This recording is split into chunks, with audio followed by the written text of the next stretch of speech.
My name is Michael Turner. I am 32 years old and live in a rural neighborhood near Helena, Montana. My home is a standalone wooden house with a spacious yard. I have always been passionate about nature. City life was never for me. I spent most of my free time hiking and camping in the wilderness. That day, like many others, I packed my backpack and set out for a hike. My destination was the Big Belt Mountains, about an hour away from my home.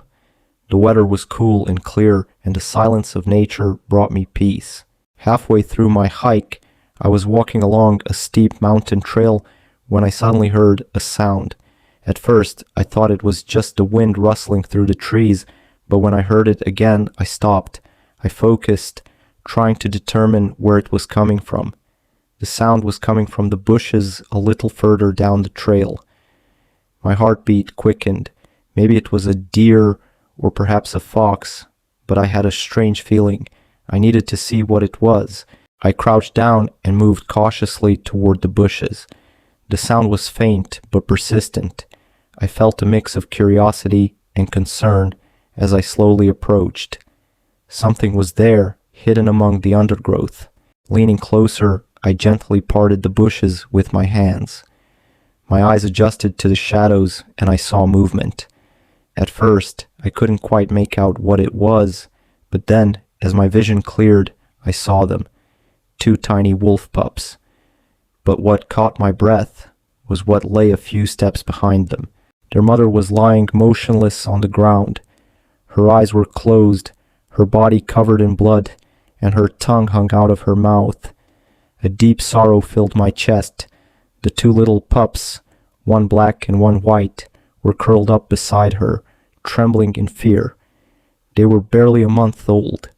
Their eyes were wide with confusion, and they shivered as they waited for their mother to wake up. But she never would. A battle waged in my mind. I didn't want to interfere with nature's cycle.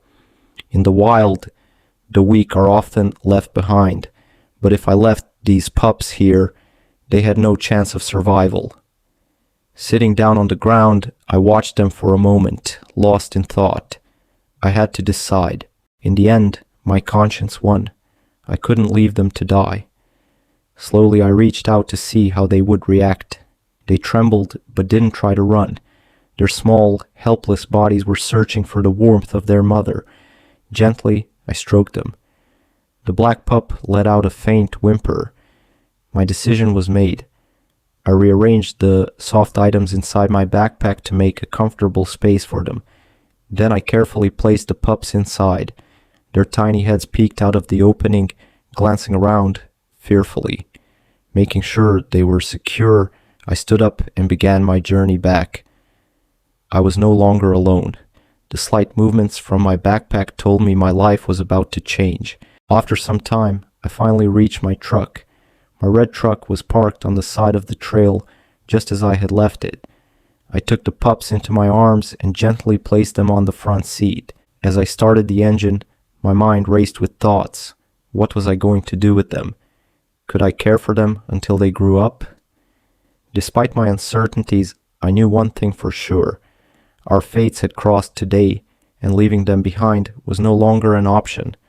By the time I reached home, the sun was setting. I parked the truck in front of my house.